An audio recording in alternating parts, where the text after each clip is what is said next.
ಈಗ ನೀವು ಮಾಡ್ತಕ್ಕಂಥದ್ದು ಯಾವುದಿದು? ದಿನಚರಿ. ನಾವು ಪ್ರತಿ ದಿವಸ ಬೆಳಗ್ಗೆಯಿಂದ ರಾತ್ರಿಯವರೆಗೆ ಯಾವ ಯಾವ ಕೆಲಸಗಳನ್ನು ಮಾಡುತ್ತೇವೆ ಅನ್ನೋದನ್ನು ನಾವು ದಿನಚರಿ ಎಂದು ಕರೆಯುತ್ತೇವೆ. ಅದು ದಿನಚರಿಯನ್ನು ನೀವು ಹೆಂಗೆ ನಿಂತೀರಿ? ಈಗ ಬೇರೆ ಬೇರೆ ಬೇರೆ ನಿಂತೀರಿ. ಆಮೇಲೆ ಅದನ್ನ ಏನು ಮಾಡಬೇಕು? ಸೀರಿಯಲ್ ಆಗಿ ಹೇಳಬೇಕು. ಹಾಗಾದ್ರೆ ಬೇರೆ ಬೇರೆ ಯಾವ ರೀತಿ ನಿಂತೀರಿ ಒಂದೊಂದು ಹೇಳ್ತೀರಿ ಈಗ? ಹೇಳವ, ನೀ ಹೇಳು. ನಾನು ಹಲ್ಲನ್ನು ಉಜ್ಜುತ್ತೇನೆ ಹಾಗೂ ದಿನನಿತ್ಯ ಕಾರ್ಯಕ್ರಮಗಳನ್ನು ಮುಗಿಸುತ್ತೇನೆ. ಸ್ನಾನ ಮಾಡಿ ಶಾಲಾ ಸಮವಸ್ತುಗಳನ್ನು ಧರಿಸುತ್ತೇನೆ. ನಂತರ ದೇವರಿಗೆ ನಮಿಸುತ್ತೇನೆ. ಶಾಲಾ ಮೈದಾನವನ್ನು ಶುಚಿಗೊಳಿಸುತ್ತೇವೆ. ಸಾಮೂಹಿಕ ಪ್ರಾರ್ಥನೆಯಲ್ಲಿ ಭಾಗವಹಿಸುತ್ತೇನೆ. ಗೆಳೆಯರೊಂದಿಗೆ ಸೇರಿ ಆಟಗಳನ್ನು ಆಡುತ್ತೇನೆ. ನಂತರ ರಾತ್ರಿ ಊಟ ಮಾಡಿ ಮಲಗುತ್ತೇನೆ. ಊಟ ಮಾಡುತ್ತೇನೆ. ಶಾಲಾ ಸಮಯಕ್ಕೆ ಸರಿಯಾಗಿ ಶಾಲಾ ಬ್ಯಾಗ್ ತೆಗೆದುಕೊಂಡು ಶಾಲೆಗೆ ಹೊರಡುತ್ತೇನೆ. ಅವಧಿಯಲ್ಲಿ ಪರಿಸರ ವಿಷಯಗಳ ಗುಂಪುಗಳಲ್ಲಿ ಚಟುವಟಿಕೆಗಳನ್ನು ಮುಂದುವರಿಸುತ್ತೇವೆ. ಪ್ರತಿದಿನ ನಾನು ಬೆಳಗ್ಗೆ 6 ಗಂಟೆಗೆ ಏಳುತ್ತೇನೆ. ಸರಿಯಾಗಿ 1 ಗಂಟೆ 30 ನಿಮಿಷಕ್ಕೆ ಮಧ್ಯಾಹ್ನದ ಬಿಸಿ ಊಟವನ್ನು ಮಾಡುತ್ತೇವೆ. ಬಿಡುವಿನ ವೇಳೆಯಲ್ಲಿ ಗುಂಪಿನಲ್ಲಿ ಓದುತ್ತೇವೆ ಮತ್ತು ಬರೆಯುತ್ತೇವೆ. ತರಗತಿಯ ಕೊನೆಗೆ ಬರುವ ಗುರುಗಳಿಗೆ ಹಾಗೂ ನಮಿಸುತ್ತೇನೆ. ಸಾಮೂಹಿಕ ಹಾಡುಗಳನ್ನು ಹಾಡುತ್ತೇವೆ.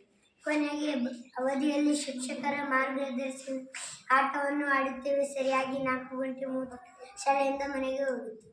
ಇದು ನನ್ನ ಪ್ರತಿದಿನದ ದಿನಚರಿಯಾಗಿದೆ. ಶಿಕ್ಷಣವೇ ಶಕ್ತಿ.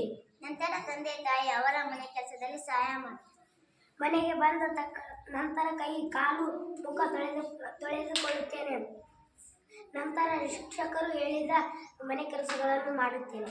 ಶಿಕ್ಷಕರು ಕಲಿಸುವ ಪಾಠವನ್ನು ಗಮನವಿಟ್ಟು ಕೇಳುತ್ತೇವೆ, ಓದುತ್ತೇವೆ ಮತ್ತು ಬರೆಯುತ್ತೇವೆ. ಈಗ ಏನಾಯ್ತದು? ಸೀರಿಯಲ್ ಇಲ್ಲಿದು. ಈಗ ಅದನ್ನು ನಾವೇನು ಮಾಡ್ಬೇಕೀಗ? ಸೀರಿಯಲ್ ಮಾಡ್ಬೇಕು. ಹಾಗಾದ್ರೆ ಸೀರಿಯಲ್ ಮಾಡ್ತೀರಿ ಈಗ ನೀವು? ಮೊದಲನೇದವ್ರು ಯಾರು ಈಗ? ರೈಟ್, ಹೇಳ್ಬೇಕು ನೀನೀಗ. ಪ್ರತಿದಿನ ನಾನು ಬೆಳಗ್ಗೆ 6 ಗಂಟೆಗೆ ಏಳುತ್ತೇನೆ. ಹಲ್ಲನ್ನು ಉಜ್ಜುತ್ತೇನೆ ಹಾಗೂ ದಿನನಿತ್ಯ ಕಾರ್ಯಕ್ರಮಗಳನ್ನು ಮುಗಿಸುತ್ತೇನೆ. ನಂತರ ತಂದೆ ತಾಯಿ ಅವರ ಮನೆ ಕೆಲಸದಲ್ಲಿ ಸಹಾಯ ಮಾಡ್ತಾರೆ. ಸ್ನಾನ ಮಾಡಿ ಶಾಲಾ ಸಮವಸ್ತುಗಳನ್ನು ಧರಿಸುತ್ತೇನೆ. ನಂತರ ದೇವರಿಗೆ ನಮಿಸುತ್ತೇನೆ. ಊಟ ಮಾಡುತ್ತೇನೆ. ಶಾಲಾ ಸಮಯಕ್ಕೆ ಸರಿಯಾಗಿ ಶಾಲಾ ಬ್ಯಾಗ್ ತೆಗೆದುಕೊಂಡು ಶಾಲೆಗೆ ಹೊರಡುತ್ತೇನೆ. ಶಾಲಾ ಮೈದಾನವನ್ನು ಶುಚಿಗೊಳಿಸುತ್ತೇವೆ. ಸಾಮೂಹಿಕ ಪ್ರಾರ್ಥನೆಯಲ್ಲಿ ಭಾಗವಹಿಸುತ್ತೇನೆ. ತರಗತಿಯ ಬರುವ ಗುರುಗಳಿಗೆ ಹಾಗೂ ಗುರುಮಾತೆಯರೇ ನಮಿಸುತ್ತೇನೆ. ನಂತರ ಸಾಮೂಹಿಕ ಹಾಡುಗಳನ್ನು ಹಾಡುತ್ತೇವೆ. ಶಿಕ್ಷಕರು ಕಲಿಸುವ ಪಾಠವನ್ನು ಗಮನವಿಟ್ಟು ಕೇಳುತ್ತೇವೆ, ಓದುತ್ತೇವೆ ಮತ್ತು ಬರೆಯುತ್ತೇವೆ. ಸರಿಯಾಗಿ 1 ಗಂಟೆ 30 ನಿಮಿಷಕ್ಕೆ ಮಧ್ಯಾಹ್ನದ ಬಿಸಿ ಊಟವನ್ನು ಮಾಡುತ್ತೇವೆ. ಬಿಡುವಿನ ವೇಳೆಯಲ್ಲಿ ಗುಂಪಿನಲ್ಲಿ ಓದುತ್ತೇವೆ ಮತ್ತು ಬರೆಯುತ್ತೇವೆ.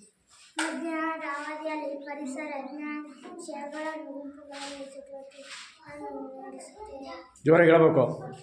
ಕೊನೆಗೆ ಅವಧಿಯಲ್ಲಿ ಶಿಕ್ಷಕರ ಮಾರ್ಗದರ್ಶನದಲ್ಲಿ ಆಟವನ್ನು ಆಡುತ್ತೇವೆ. ಸರಿಯಾಗಿ 4 ಗಂಟೆ 30 ಶಾಲೆಯಿಂದ ಮನೆಗೆ ಹೋಗುತ್ತೇವೆ.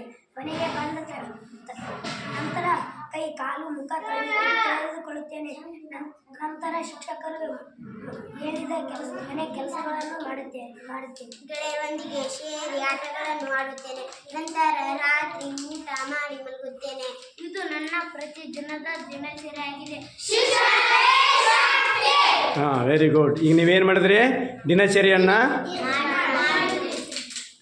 ದಿನಚರಿಯನ್ನು ಕ್ರಮಾಗತವಾಗಿ ಮಾಡಿದ್ರಿ, ಹೌದಲ್ಲ? ಈ ರೀತಿ ನಾವು ಪ್ರತಿ ದಿವಸ ಏನು ಮಾಡ್ತೀವಿ? ನಮ್ಮ ದಿನಚರಿ ಇರ್ತದೆ, ಹೌದಾ? ಎಲ್ಲರೂ ಇದೇ ರೀತಿ ಮಾಡ್ತೀರಿ ಎಲ್ಲರೂ? ಬೆಳಗ್ಗೆ ಎಲ್ಲರೂ 6 ಗಂಟೆಗೆ ಹೇಳ್ತೀರಿ. ಆಮೇಲೆ ಇವೆಲ್ಲ ಕೆಲಸಗಳನ್ನು ಮಾಡಿ ಶಾಲೆಗೆ ಬಂದು ಶಾಲೆಯಲ್ಲಿ ನಾವು ಹೇಳಿದಂಥ ಪಾಠಗಳನ್ನು ಬರೆಯುತ್ತೀರಿ ಮತ್ತು ಓದುತ್ತೀರಿ. ಸರಿ, ಓಕೆ. ಶಿಕ್ಷಣವೇ